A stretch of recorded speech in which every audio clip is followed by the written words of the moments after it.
un poco más lo de ah, las morales vienen a ser relativas. Quisiera un poquito más de explicación sobre eso que acaba de decir.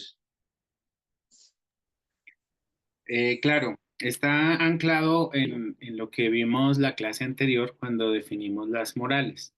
Lo que sucede es que la ética se puede tomar como una disciplina, como una ciencia que estudia las conductas de las personas. Y hay una clasificación, puede haber o se puede determinar una clasificación de las conductas de acuerdo a algunas referencias. Por ejemplo, nosotros por ahí vimos algunos ejemplos, ¿no? Entonces hablábamos de la ética aristotélica cuyo fin, que es algo que escribieron acá, ¿no? Que son los componentes de una ética, es la felicidad. Entonces, se establecen algunas virtudes para poder llegar a esos fines o llegar a esos propósitos. Pero también vimos el hedonismo y la referencia del hedonismo no es la felicidad, es el placer. Entonces hay una variación en ese fin, de tal manera que que la moral se vuelve relativa a la forma como fue construida o concebida, ¿no? Entonces a eso me refiero con la relatividad de la moral. Eso depende de las creencias, sí, algo como así.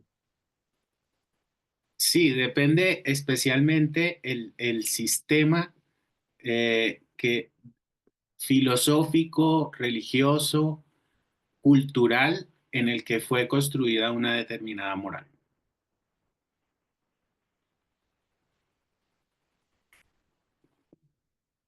Bueno, muy bien. Por aquí dicen que por esa pregunta, no sé si se refieren a esta última. No, eso fue hace 15 minutos. Van a enviar el nombre al Consejo del Sínodo, ¿verdad? Pero ustedes sí son tremendos, ¿no? Esos dispositivos de control. Muy bien, muy bien. Vamos a pasar permítame dar un pasito más, a ver si estoy bien de tiempos, para poder andar un poco en la temática que puede ayudar a abrir luces, ¿no? A seguir navegando en este asunto, especialmente de la ética social.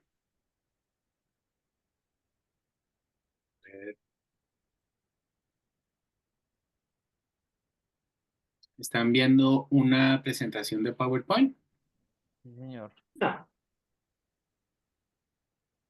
Bueno, hablemos un poquito basados en la propuesta y en la lectura que correspondía para hoy, ¿no? Andemos un poquito en ese marco.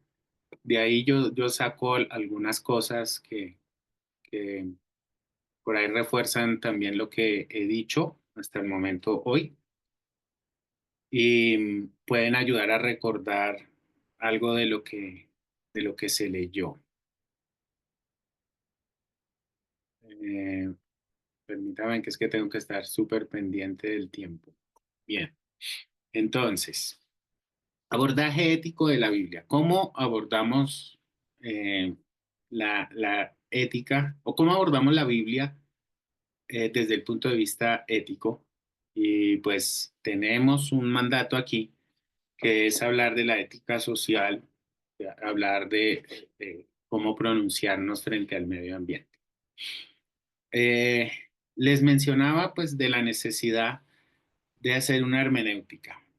Y cuando nosotros hablamos de los asuntos sociales, de los asuntos políticos, de los asuntos económicos, de los asuntos ambientales, pues esas van a ser también los enfoques de las preguntas que le hacemos a la Biblia. ¿Qué podemos decir acerca de el modelo económico? ¿Qué podemos decir acerca del calentamiento global? ¿Qué podemos decir acerca del uso del agua? ¿Qué podemos decir acerca de los sistemas políticos? ¿Cierto? y tantas otras preguntas de carácter social, político, económico, cultural o ambiental que le podemos hacer a la Biblia. El autor nos decía en el escrito que la lectura bíblica ha tenido una doble vía en la interpretación. Por un lado, la realidad de la lectura puede condicionar la misma lectura. Esto quiere decir, por ejemplo, que nosotros a veces estamos tan cargados de nuestra propia cultura que cuando vamos al texto, muchas veces lo que hacemos es colgarle al texto nuestras cargas, ¿no? Realidades. Nuestras comprensiones actuales de la realidad, ¿sí? Entonces, por ejemplo, hay sociedades tremendamente jerárquicas y verticales que pueden tener una lectura, eh, digamos, que pueden sacar algunos textos o relativizar lo que pueden decir algunos textos. Por ejemplo, hay un texto en el libro de los jueces que dice que cada quien hacía lo que bien le parecía. Entonces, una lectura que está cargada de una historia vertical, posiblemente que pueda admirar los esquemas militares o que la historia de sus sociedades tengan que ver con un orden y con una, digamos, una visión muy positiva de las visiones jerárquicas de las sociedades, como la nuestra, pueden llegar a decir que pueden llegar a pronunciarse basados en ese texto que cuando cada quien hace lo que bien le parece, hay desorden o hay caos, ¿cierto?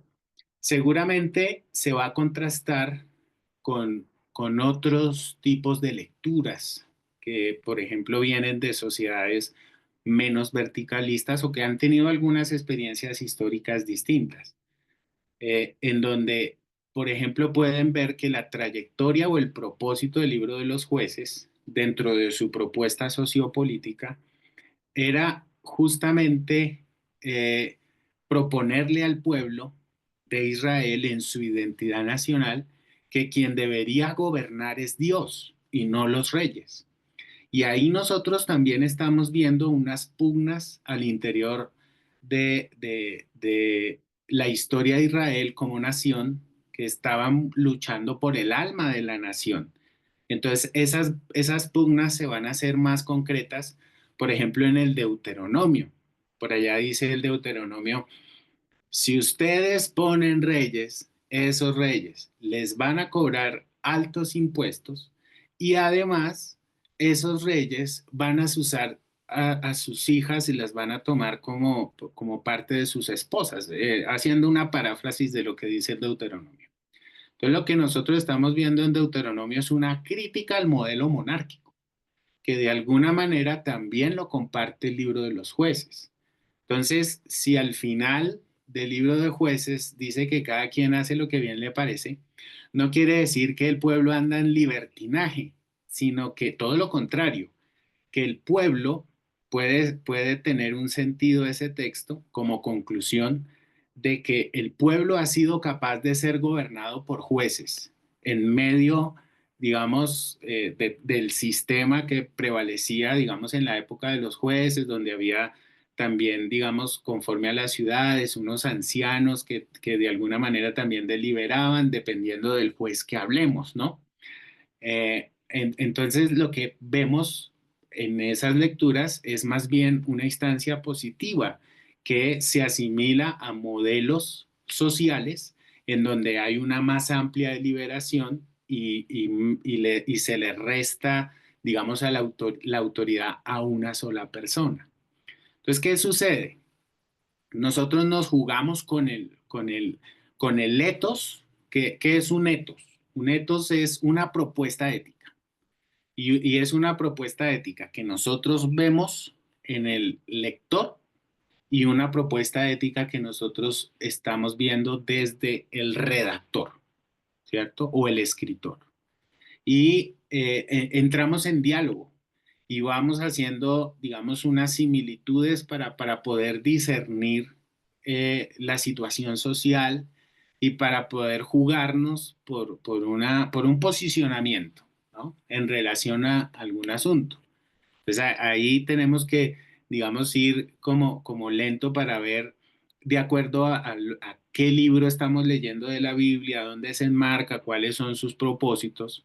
Si hablamos en categorías políticas, por supuesto que nosotros en la Biblia vamos a encontrar edictos de reyes, vamos a ver visiones y nociones acerca de las visiones de un rey, ¿cierto? Que algunos van, así como hoy, ¿no? Ustedes por aquí han mencionado el apellido del presidente de la República en diferentes sentidos, ¿cierto? Lo mismo pasaba en la época en relación a los reyes. Y había reyes cuyos nombres caían terriblemente mal.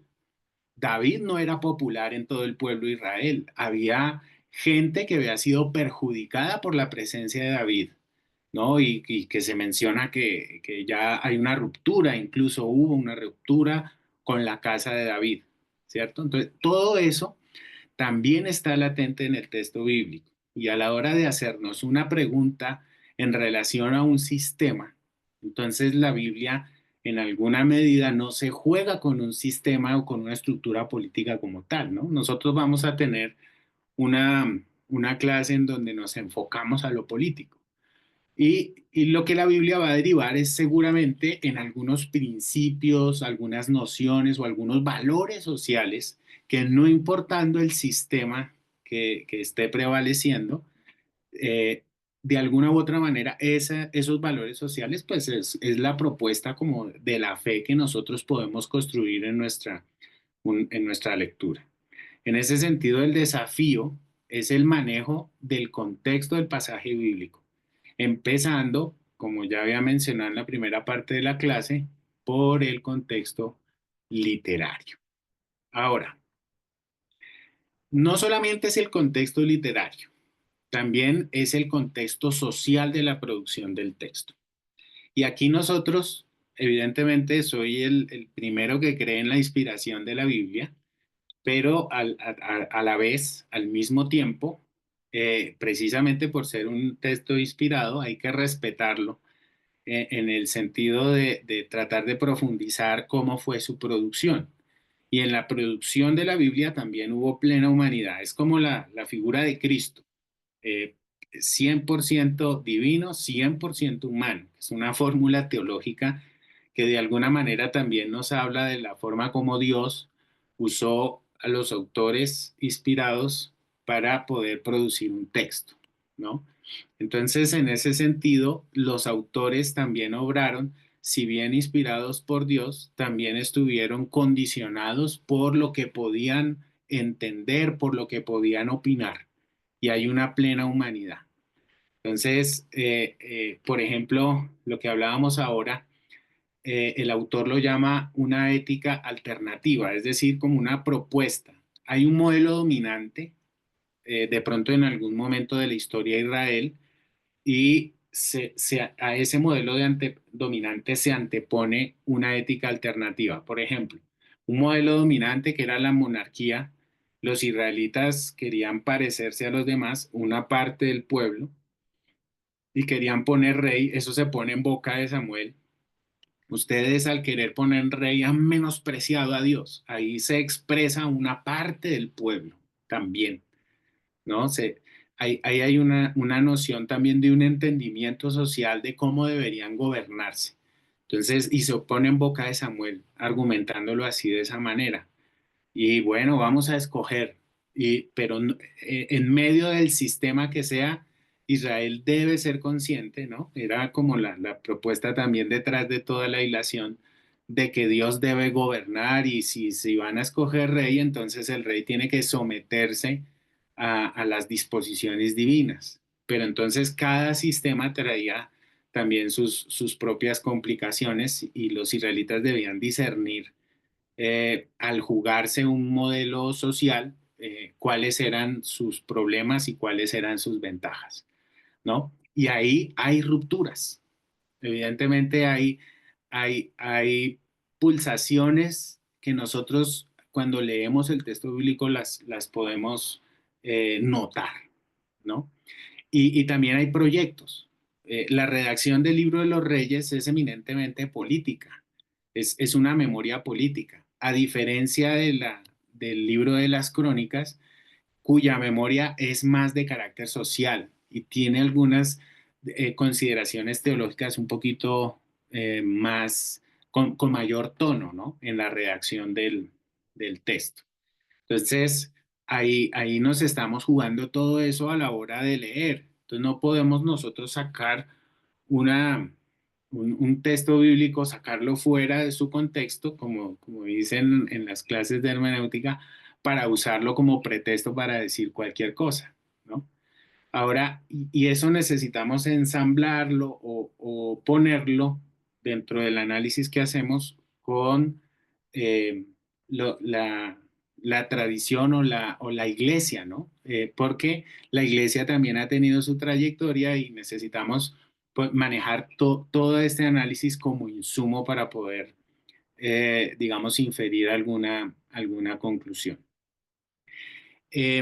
Siempre hay esto de la intención prístina también de la que hablaba el autor, se refiere a, pues, las intenciones de los autores.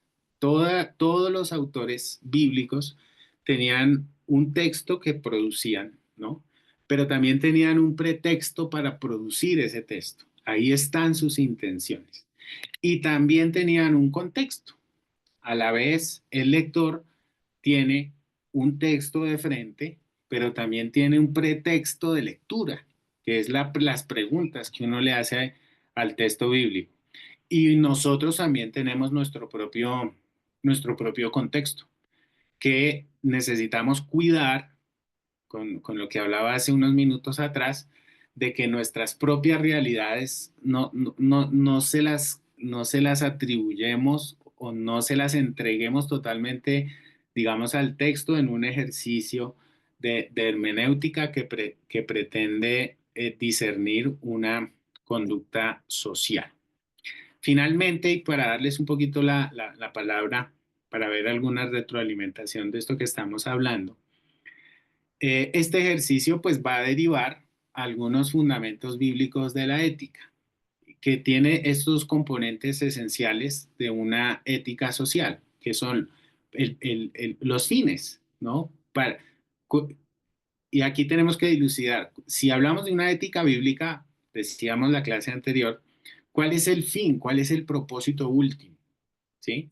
Dentro de la tradición cristiana. Entonces, ahí pueden salir algunas cosas, ¿no? Si Dios se hizo ser humano, posiblemente ese recorrido de Dios al hacerse humano puede ayudarnos a nosotros a tener un fin que puede ser la humanización de la conducta, de la vida, en el sentido biológico, pero también en el sentido social. Y si hay un proyecto de humanización, pues por supuesto tiene que haber se empiezan a fijar algunos valores.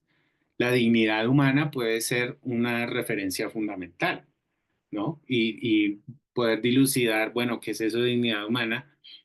Nos puede ayudar a ser todavía más precisos en una determinada situación.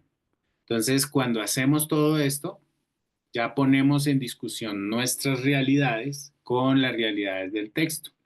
No podemos agarrar el texto, sacarlo fuera de contexto y meterlo en nuestra realidad actual también fuera de contexto. Necesitamos siempre ser mediadores de ese diálogo para poderlo, eh, digamos, para poder discernir, ¿no? A qué se refería el texto y bueno, en esa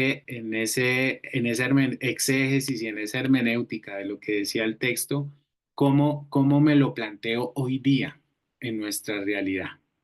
Y bueno, digamos, ya me adelanté un poco con esto del texto, contexto y pretexto. Es un diálogo entre estos tres componentes del allá, ¿no? Que es el texto bíblico, el autor sagrado, y estos tres componentes de nuestros días. Entonces necesitamos ser conscientes también de nuestra propia realidad y de cómo estamos pensando las cosas hoy día. Ahora, otra forma de poder hacer, digamos, poder acercarnos un poco a poder sacar algunas conclusiones es decir, eh, tengo la Biblia y a la Biblia pues me acerco con estas herramientas, pero también tengo una historia, que es la historia de mi sociedad, de mi lengua, de mi cultura, debo tenerla en cuenta, porque hay una historia que no separa o que me separa del texto bíblico. Entonces debo comprender cuál ha sido la evolución histórica de un determinado asunto, de los sistemas políticos, del ordenamiento social, de las condiciones ecológicas. No era lo mismo hablar de ecología en la Biblia que hablar hoy de ecología. En la Biblia no había control, no había dominio, no había todo el conocimiento que hoy se tiene de las nubes, de la atmósfera, del espacio, ¿sí? Hoy día sí lo tenemos, entonces necesitamos ser conscientes en esa distancia, ¿no?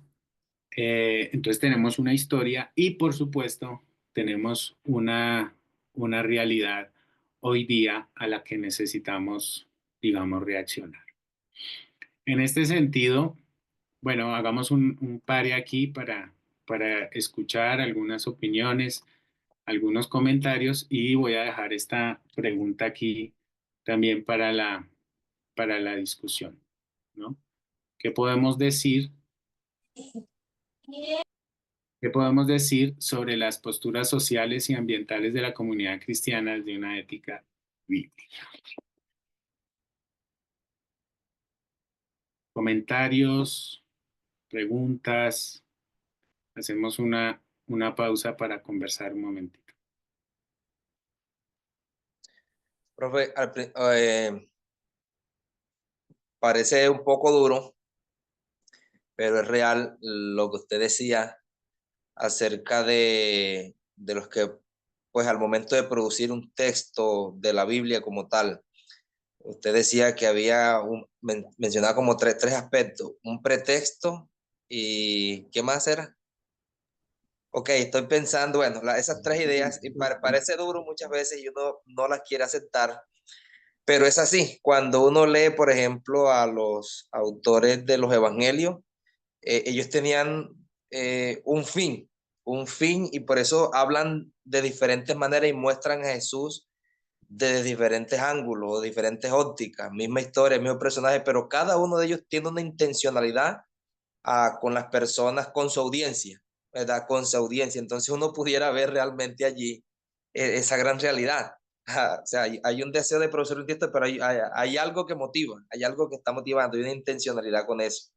Y eso lo podemos ver claramente allí en los evangelios.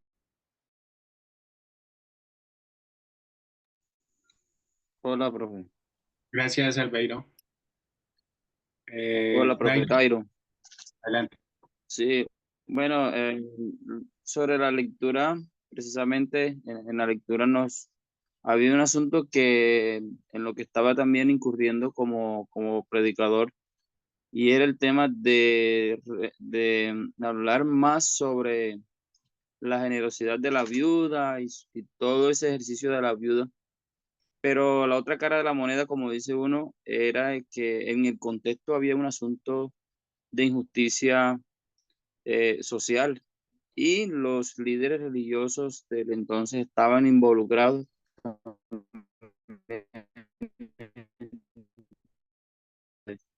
de la injusticia. Eso lo había dicho, se había predicado sobre resaltando la conducta y toda la operación de la viuda, pero realmente sin, de pronto, omitiendo un poco la intención del escritor, que era más que todo mostrar la injusticia que se estaba cometiendo en el momento, y de alguna manera poner a la luz lo que se estaba dando en el momento por parte de los líderes religiosos y de todo el sistema religioso del entonces. Sí me quedó un poquito así como, me puso a pensar el texto donde narra sobre los obreros que fueron contratados y todo eso. porque de igual manera lo entendía de otra manera, lo entendía de la perspectiva de la gracia, de los que fueron llamados de último, bueno, algo relacionado con la salvación, pero realmente estamos en ese mismo contexto social, ¿verdad? Y lo que se quería transmitir era un asunto más que todo de justicia y de darle un valor a aquellas personas que eran vulneradas. Muy bien, Dairo, gracias. ¿Alguien más? Frank. Bueno, la pregunta creo que es, ¿qué podemos decir sobre las posturas sociales de la Iglesia cristiana frente a qué? ¿Me recuerda, profe? ¿Qué podemos decir sobre las posturas sociales y ambientales de la comunidad cristiana desde una perspectiva bíblica? Bueno, yo creo que lo que podemos decir es que estamos ampliamente errados a lo que la Biblia propone como ética o sí, como ética, o la ética que la Biblia propone al respecto de lo que es lo social, ¿no?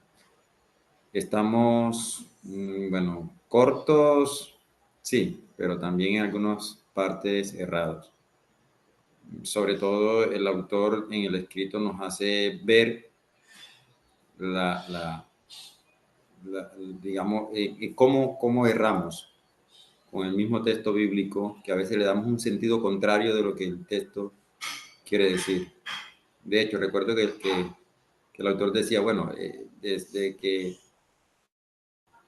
la misma traducción, o desde la misma traducción de la Biblia, la misma forma como le fueron dando título a la Biblia,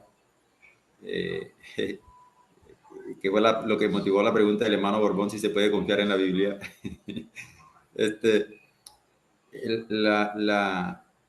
Parece ser que desde allí ya hay una intención, o más que una intención, no, ya hay un fallo que se nota, el autor lo dice, que se nota que ese traductor ya tiene algo que le cuelga a un contexto, un compendio, por decirlo así, social que le cuelga y que lo llevó a hacer esos titulitos como para de pronto desconectar lo que quiere decir la idea central de lo que ese texto de la Biblia dice, ¿no? Bueno, eso es una idea del autor, estoy repitiendo lo que dice el autor. Sin embargo, pues creo que sí hemos errado y hemos fallado mucho en eso, porque mire desde ese texto cómo le damos un sentido contrario de las cosas, de lo que el mensaje quiere decir. Ahora, pensándolo en la realidad que tenemos hoy, frente al recalentamiento global, como decía el profe, el uso del agua, frente a todos estos sistemas políticos y todo esto que se ve. Hoy en tiempos de política vemos cristianos que hasta se pelean y bueno, tengo testimonios de que incluso en tiempos de política alguien prácticamente nos dejó de hablar a nosotros por cuestiones políticas, por color político y no, simplemente era bueno, cada quien tiene la libertad, pero esa persona dejó de hablarnos por eso, siendo cristiana, siendo de la iglesia. Y se nota entonces cómo esto tiende a condicionar nuestras conductas, cómo tiende a condicionar nuestra ética. Y bueno, cuando miramos la Biblia y lo vemos desde ese punto de vista en el que usted nos está explicando, profe, de cierta forma, la Biblia no se casa con ningún sistema político, ni siquiera económico. De hecho, cuando el autor del texto que leímos habla acerca de la economía, propone 3 modelos de economía y dice que los tres son importantes y que los tres se deben llevar al mismo tiempo, pero la Biblia no se casa con uno solo, ni nada, sino que, es decir, es como en el contexto de la necesidad se debe aplicar lo que se necesite, lo que ayuda a un bien social, a un bien común, en tanto a incluso a modelos económicos y todas esas cosas. Entonces, es interesante y eso me hace reflexionar a mí acerca de que estamos fallando y hemos errado como iglesia, como cristianos hemos errado en muchas cosas. Recuerdo que aquí también teníamos un profesor, el profesor Gabriel, no sé si bueno, algunos compañeros lo conocen, que nos ha dado cristología o nos ha dado teología. Él nos dice, yo no puedo concebir la idea de que nosotros siendo cristianos y en nuestros eventos cristianos, cuando vamos a repartir alimentos, lo vamos a repartir en portas desechables y en vasos desechables. Cuando vamos a dar un brindis o algo, todo, vamos y compramos plástico y vamos y regamos y donde dejamos el evento, donde hicimos el evento, dejamos el basurero tirado de puro plástico en la tierra. ¿Y qué mensaje estamos dando como iglesia? ¿Qué mensaje estamos dando como cristianos? Y parece que fuera como lo natural, ¿no? Pero ahí también se muestra que estamos fallando. Es como si fuera un contraste, es como si fuera una incoherencia con lo que estamos predicando y lo que estamos haciendo. Entonces yo creo que estamos fallando, bro. Dale, gracias, Frank. Había otra persona que había levantado la mano. Sí, profe, Yo, sí, profe. eso que realmente como comunidad cristiana, pues a las posturas sociales le hemos prestado algo de atención, ¿sí? ¿Ves cómo nos enfocamos como en lo social, pero realmente lo ambiental no ha estado presente en nosotros, ni comunidad cristiana, ni como seres humanos que somos, ¿sí? Porque realmente hasta hace muy poco tiempo es que venimos cayendo en cuenta de que los recursos se están agotando, de que estamos acabando con nuestro planeta, de que todo lo que estamos haciendo, nuestras costumbres, nuestra manera de vivir y todo está dañando nuestro mundo, nuestro planeta y nos estamos percatando hasta ahora porque lo vemos que se está agotando, pero no hemos tenido esa postura ambiental como comunidad cristiana que deberíamos tener. Muy bien, Adriana, gracias. Edilson. Sí, ahí me escuchan bien. Sí, señor. Tengo un poquito de problema con la señal, pero bueno. Eh, lo que iba a decir, pues iba un poco en la misma línea de lo que estaba diciendo la hermana Adriana. Yo creo que es un tema que se ha descuidado bastante en la iglesia porque a veces no suena tan espiritual. Entonces, desde el púlpito a veces se tocan temas más espirituales, como la santificación, la sanidad y las 5 llaves para alcanzar el éxito, y como los 5 pasos para aprender a orar, X, ¿no? Que están bien. Pero el tema ético y moral es algo que eh, no se toca mucho desde los púlpitos, ni se habla porque, como le dije anteriormente, es un tema que no suena tan espiritual y es un tema que se ha descuidado enormemente y se sigue descuidando.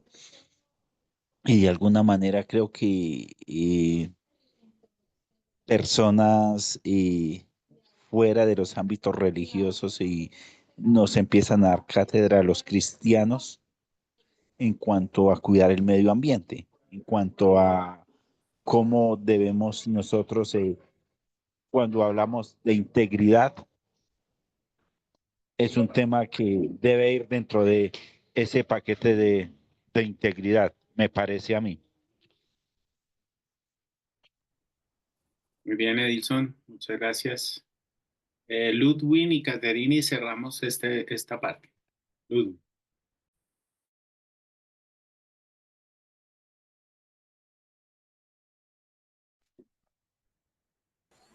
Vámonos. Ludwig. Ok, profe, qué pena que es que he tenido problemas con la conexión, pero bueno, en cuanto a la pregunta, yo creo que la iglesia como tal lo que se ha convertido en lo que se ha convertido experta es en sacar pretextos y, y no acepta su compromiso y su responsabilidad social como tal. Y si abarca temas sociales, como lo decía ahorita una compañera, yo diría que lo hace, pero en lo que le conviene, porque no en todos los aspectos de contexto o de índole social realmente se hace presente la iglesia. Por el contrario, es ausente.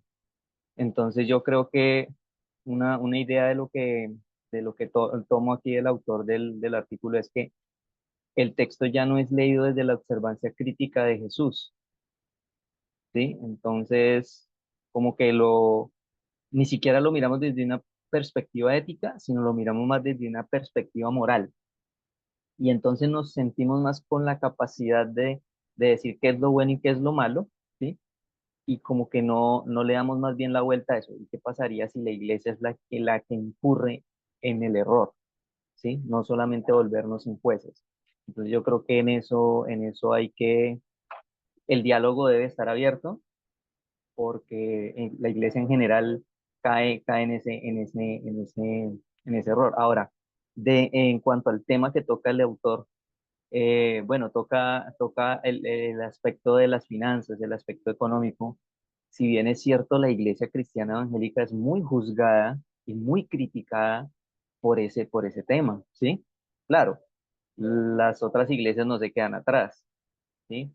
Entonces, pero la iglesia cristiana evangélica no ha tenido esa prudencia y no ha tenido esa sabiduría para manejar ese tipo de temas. Y entonces se vuelve, digámoslo así, como lo que pasó esta semana con el gobierno nacional. Se vuelve un tema muy popular, ¿sí? Que tal vez quisiéramos jugar a mostrarnos íntegros, pero si abrimos si abrimos la puerta, pues hombre, todo el mundo se va a dar cuenta realmente qué es lo que está sucediendo y que cometemos muchos errores como iglesia. Entonces yo creo que en eso hay que autoevaluarse bastante como iglesia. Ok, gracias, Ludwin. Catherine. Pues yo creo que a lo largo de el desarrollo de todas las clases, y yo creo que desde que, por lo menos en mi caso personal, desde que soy cristiana, he percibido y he escuchado, digamos, estas preocupaciones que tenemos los cristianos acerca de la iglesia global y de todas estas falencias. En cada materia, pues siempre identificamos esos errores, esas fallas. Entonces considero que si bien es importante tener esa claridad, lo importante es empezar a generar incidencia. Creo que tenemos un reto bien importante como, como cristianos, primeramente, como hijos de Dios, y pues en este lugar en el que Él nos ha, en este momento de la vida en que nos ha juntado para pertenecer a una facultad de teología y con aspiraciones a tener un grado en licenciados de teología y tener la capacidad de, durante este proceso, interactuar con más personas y poder transmitir de todas las verdades de las que dialogamos acá. Entonces considero que desde lo mínimo, desde lo básico, es nuestro reto, porque si bien sabemos que la iglesia a nivel global tiene muchas fallas, nosotros tenemos que empezar a hacer esa diferencia, reconociendo pues el fundamento establecido por Cristo, quien es quien nos modeló esto, ¿no? Quien llegó a reencauzar la interpretación de la voluntad de Dios en su tiempo y nos dejó esa ruta para la iglesia, ¿no? Nos dejó ese modelo y de hecho nos dejó esa orden de la gran comisión bajo los preceptos del Evangelio y de su manera de mirar el mundo y de lo que quiere y desea Dios de nosotros. Entonces, es bien importante, yo considero que la ética ha de ser una materia y más allá es una vivencia que tiene que ser transversal en esta carrera y en nuestras vidas y en nuestras iglesias y en nuestros ministerios. em, y que nosotros debemos pues apoyarnos por un lado en la hermenéutica contextual, como lo menciona el autor, en ser más avesados en la parte de profundizar en nuestro estudio de no cursar, digamos, digo yo, la carrera como tal, digamos por decir, empezamos y terminamos, pero sino de imprimirle toda la conciencia, el amor y la pasión a poder gestar un cambio, para así poder facilitar la comprensión del Evangelio sin distorsión a la iglesia contemporánea y creo que muy, muy intencionalmente a las nuevas generaciones. Vale, Kate, muchas gracias. Creo que Rubén había levantado la mano. Si quieres, así rapidito, adelante. Sí, profe, no, mirando, cierto, excelente la clase, las explicaciones desde el punto de ética y yo me baso también en la parte ambiental de las explicaciones, ¿cierto? Yo creo que es algo muy importante que muchas veces más nos gusta arrancar que construir. Entonces, en medio del medio ambiente, qué bueno que hoy ya nosotros vamos teniendo otra mentalidad, otra formación de cómo cultivar en sí, en el mismo medio ambiente, sobre la misma naturaleza, los árboles, cómo cuidarlos y sabiendo que es parte de la misma naturaleza, para la misma sociedad, para nosotros mismos, para nuestros hijos que van en ese crecimiento.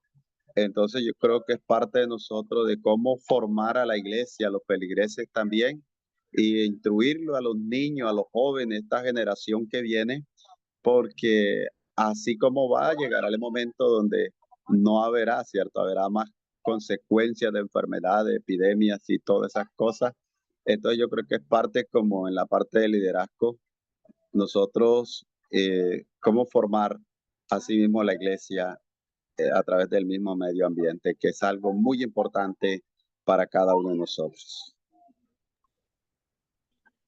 Muy bien, muchísimas gracias. Bueno, hay reflexiones pastorales, hay em, llamados al abordaje sobre cómo hacemos, digamos, esto realidad, cómo Sí, venimos trabajando en términos generales el texto bíblico para poder sacar algunas conclusiones.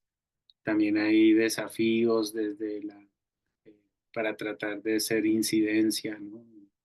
En los procesos. Entonces, bueno, ahí de a pocos, a través de esto que es más provocador, ¿no?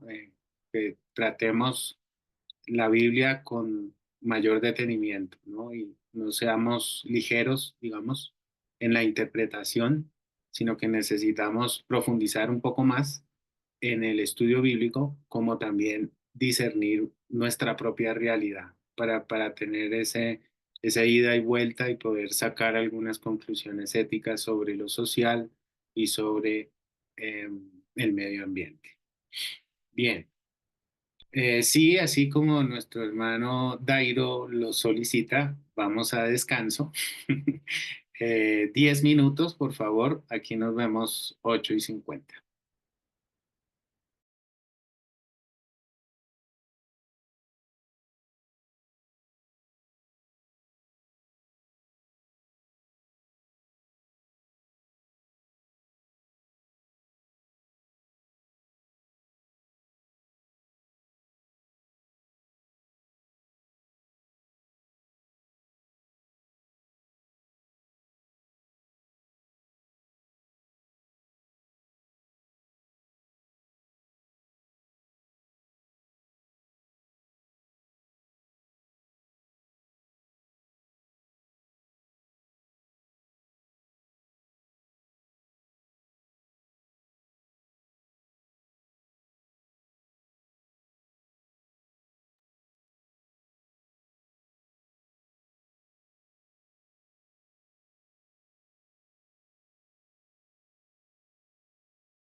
Muy bien, vamos regresando, vamos activando las cámaras.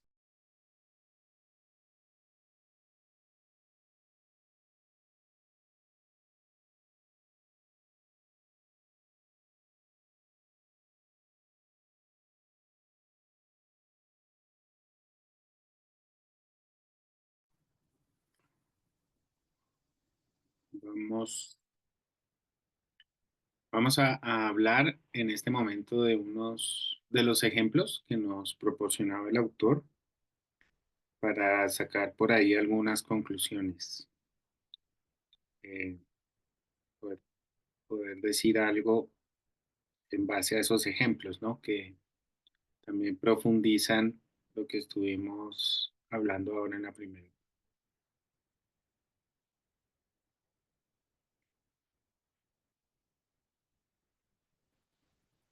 Quien va llegando, por favor, vaya habilitando su cámara. Gracias a los que están por ahí. Ahí veo algunos rostros y bueno, vamos a iniciar.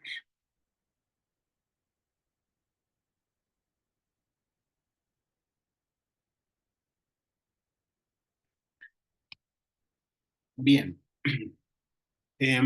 Los ejemplos que aparecen ahí, quisiera comentarlos, especialmente el texto de Deuteronomio y el texto de Lucas, ¿no? Que está mencionado ahí, porque nos ayuda a tener esas nociones de Antiguo y Nuevo Testamento.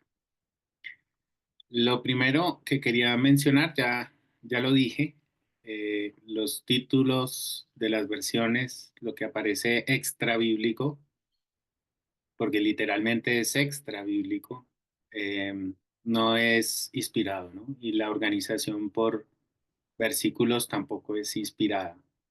Eso, digamos, también nos ayuda a ver el texto en sí mismo, que es lo que nos va moviendo el texto en sí mismo. Los ejercicios de interpretación, pues, buscan establecer unidades literarias para tratar de concentrar nuestra mirada desde donde inicia una argumentación, el tema del escenario, si nos jugamos en escenario, o el tema de un personaje, todo esto, digamos, responde a la hermenéutica bíblica que pues tenemos que pasar por acá, pero no es nuestro tema, digamos, en esta materia, sino que eso siempre está latente cuando tratamos de hacerle preguntas de carácter social al texto, ¿no? O de carácter ambiental. Ahora, en relación a estos dos textos que tienen eco, digamos, se habla Deuteronomio, iba en un sentido y Jesús lo toma para expresarse frente a un incidente, a una situación de carácter ética, tanto individual de la viuda como sistemática en el pueblo de Israel. Es que, bueno, Jesús demuestra que el sistema de recaudación del templo es victimizador del pobre y no solamente victimiza, sino que además es destructor del mismo, de la misma referencia sagrada como es el libro de Deuteronomio, ¿cierto? Se invalida el sentido del mismo texto bíblico. Eh, para Israel en su momento, pues se invalida el sentido de la Torá, el poder sostener algo adicional o superficial, digamos que tiene su lugar, pero tiene su importancia, pero debe tener un lugar dentro de todo el contexto como era el templo. Entonces, no se podía invalidar el texto por el sostenimiento del templo, ¿cierto? Entonces, ahí lo que se hacía era invalidar el mismo texto bíblico. Ahora, yo creo que para todos y todas aquí es claro el mensaje social del Antiguo Testamento. Cuando hablamos de veterotestamentario, estamos hablando del Antiguo Testamento. Reiteradamente, tanto en la literatura legal de la Torá, de la ley, como en la literatura profética, como en los escritos históricos, e incluso en la literatura sapiencial se habla de la protección al huérfano, el amparo de la viuda, en la ley pues de la consideración especial a los servidores como el levita. Después esto tiene algunas variancias con el cuidado de los profetas que aparecen en algunos textos también del Antiguo Testamento. Algo que tiene mucha fuerza es la redención de las deudas y la redención de los esclavos. Esto que mencionaba el autor de no haber indigentes y qué es lo que significa desde el contexto o el significado de la misma palabra en el idioma original. Sí, que es un cuidado colectivo acerca de todos, que todos tenían que tener cuidado del estado de todos al interior del pueblo. Que la bendición no está en la acumulación, sino en el compartir, ¿sí? Que la redención no es el sacrificio, sino es el perdón. Y ese es el mensaje también central del cristianismo, que Dios salva integralmente, no hace separación, también como algunos de ustedes decían ahora, se busca algún mensaje espiritualista y em, no se considera que la propuesta de Dios revelada en la Biblia es una salvación integral que opta por una liberación integral del ser humano y que, bueno, el Antiguo Testamento también habla de una auténtica humanización de las cosas, ¿no? Algo que a mí me ha llamado mucho la atención, por ejemplo, es que la gente extrae del contexto para decir cualquier cosa, ¿no? Por ejemplo, cuando dice ojo por ojo, entonces se universaliza el ojo por ojo. Creo que eso lo mencionábamos acá en la última clase, no recuerdo bien. Cuando hay toda una mediación o una bajada de ese ojo por ojo, ¿no? Eh, a veces el amo se indignaba tanto que le pegaba a su esclavo y le volaba el diente. Esto es literatura del Antiguo Testamento. Entonces, en razón, dice la Biblia, de su propio diente, el amo tiene que redimir el diente que le quitó al esclavo. Imagínense la postura moral y ética que atañe también a una humanización, incluso en las relaciones entre el amo y el esclavo. Y eso hoy tiene una actualización también, ¿no? Entonces, esto para decir también que a veces se menosprecia la lectura del Antiguo Testamento cuando está muy cargada la literatura del Antiguo Testamento de un significado y una expresión también que tiene mucho peso para nuestra teología hoy día. Y bueno, lo que dice, por ejemplo, el autor, aquí cito textualmente, reconocemos la justicia del impuesto, ¿no? Como parte de un sistema de distribución compensatoria. Suponemos, como lo establece Deuteronomio, una función social del impuesto. Es, ahí, digamos, amparado en eso, el impuesto es una figura social, una figura política, una figura económica también. Entonces, inspirados en la literatura bíblica, también nosotros podemos hablar, digamos, desde una consideración ética cuando se imponen o cuando se determinan algunos impuestos hoy día también, ¿no? Bueno, bien, perfecto. Estoy leyendo aquí sus mensajes por el chat. Vamos a hacer lo siguiente. Voy a invitarles a hacer un ejercicio en 20 minutos. Es una conversación a nivel de grupos entre ustedes como compañeros para desarrollar el taller 2. Es em, lo siguiente, la intención es que puedan reunirse en grupo. Uy, yo no puse la consigna acá. y hablen un poco de cuáles son las referencias éticas sobre el compromiso social. Es un poco también reflexionar lo que ahora hacíamos en plenaria, pero hacerlo en grupo, ¿no? Es decir, tracemos algunos lineamientos éticos, pero hablemos con otro texto bíblico. Escojan en grupo un texto bíblico cualquiera y conversen acerca de algunas referencias éticas o lineamientos éticos que puede evocar ese texto bíblico. Por supuesto que estamos hablando de compromiso social, ¿no? Entonces les invitaría a eso.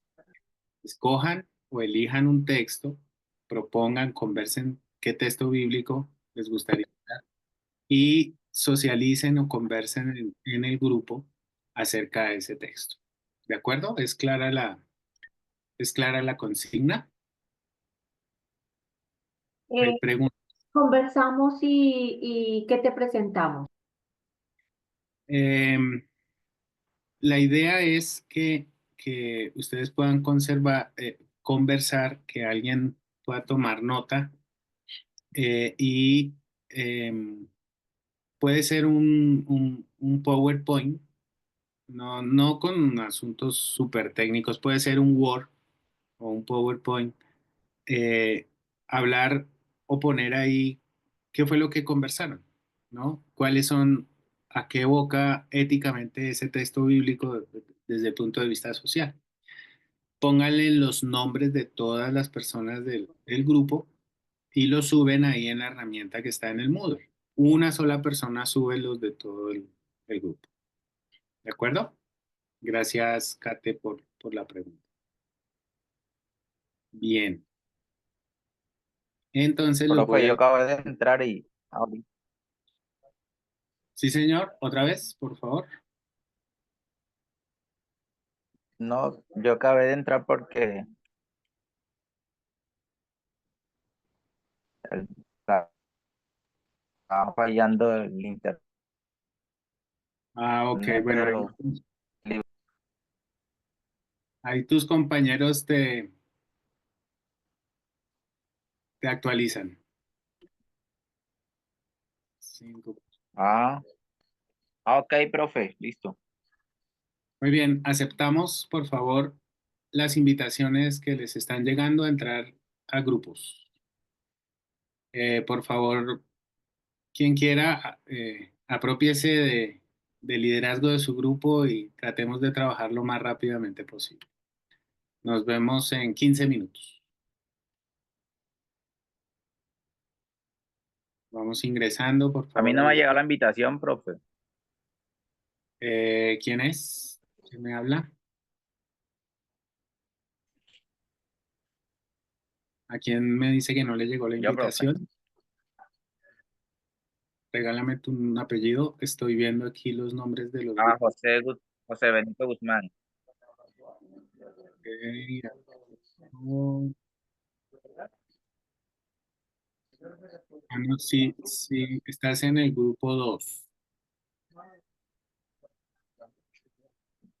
Mira a ver en las herramientas, digamos, del Zoom. ¿Estás en el computador o estás en celular?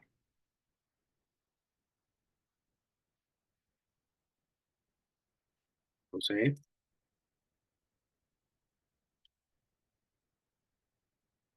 parece que ya pudo ingresar.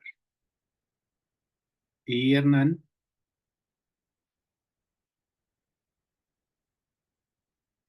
Profe, hágame el favor y agrégueme, porque no sé qué pasó. Me quedé sola, me salí, no sé. Hágame el favor y me incluye. Creo que era en el sala 4. sí, sí, estabas en sala 4. Ajá, pero no sé qué pasó. Hágame el favor y me agregue a la sala 4.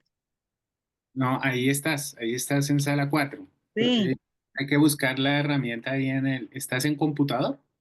sí. Eh, Mira en la parte de abajo, debe haber algo que diga salas para grupos pequeños o algo similar. para ingresar al grupo. Mira, a ver.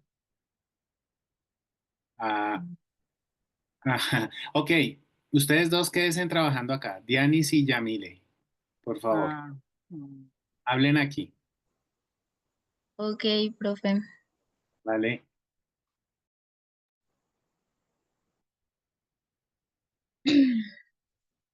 Hola, hermana Yamile. Bendiciones. Amén, Diani, ¿cómo estás? Bien, gracias a Dios. Bueno, ¿Qué entonces, texto bíblico escogemos? el texto bíblico sí tiene que ver con lo que estamos viendo, ¿verdad? Con la ética. Referencias éticas sobre el compromiso social de la perspectiva de una lectura bíblica. O sea, a través de una lectura bíblica vamos a Compromiso ver el social. Ujú. compromiso social. ¿Cuál será? Ya.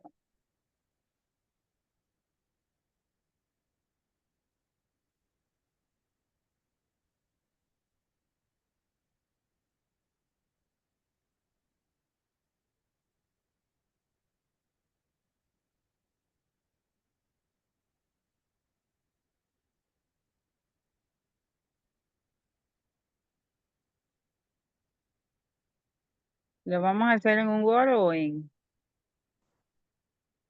Y en un Word yo. Ah, Pues, ve alistando este Word.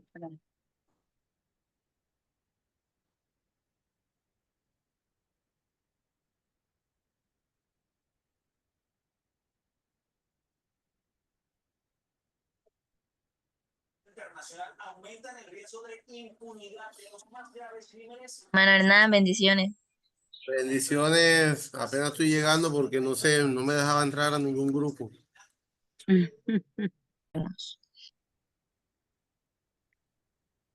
Ya volví. Ok, entonces para subirle, hermana Dianis, a la plataforma con los nombres y listo.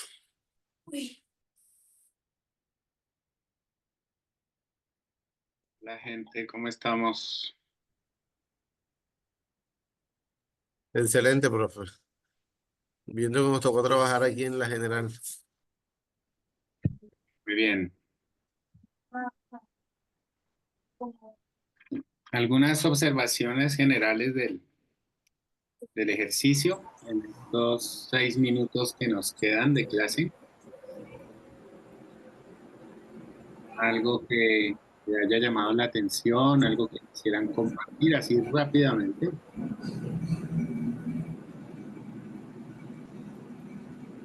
¿Cómo nos fue? ¿Cómo nos fue con el ejercicio? Bien, bien, Siempre, profe, súper.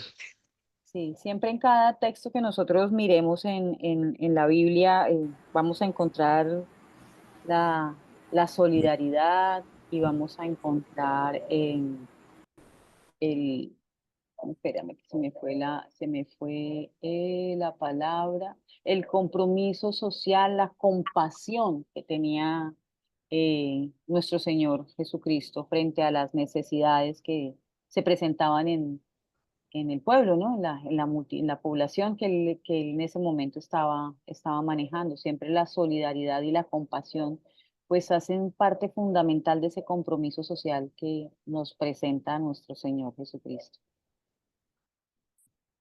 Bien, Adriana, gracias. ¿Algún grupo trabajó Antiguo Testamento?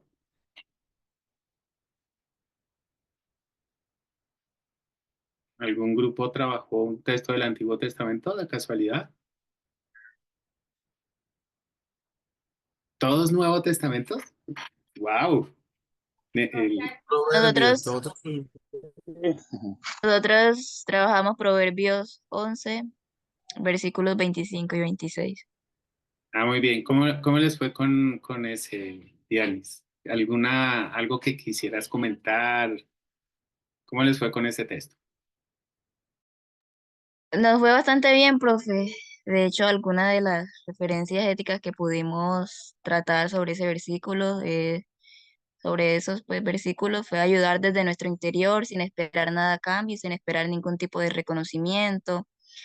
Tuvimos en cuenta también que la solidaridad debe ser un deber moral, que la generosidad trae a nuestras vidas recompensas tanto materiales como espirituales, entre otras referencias que pudimos observar. Muy bien, gracias.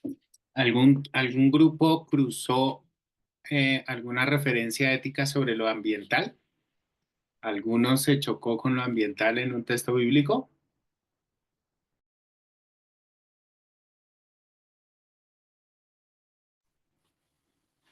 ¿Ninguno se cruzó con algo ambiental por ahí?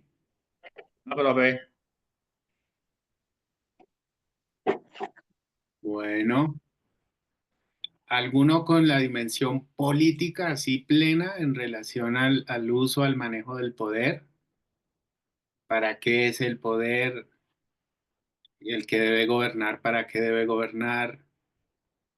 ¿Algún grupo trabajó por ese lado?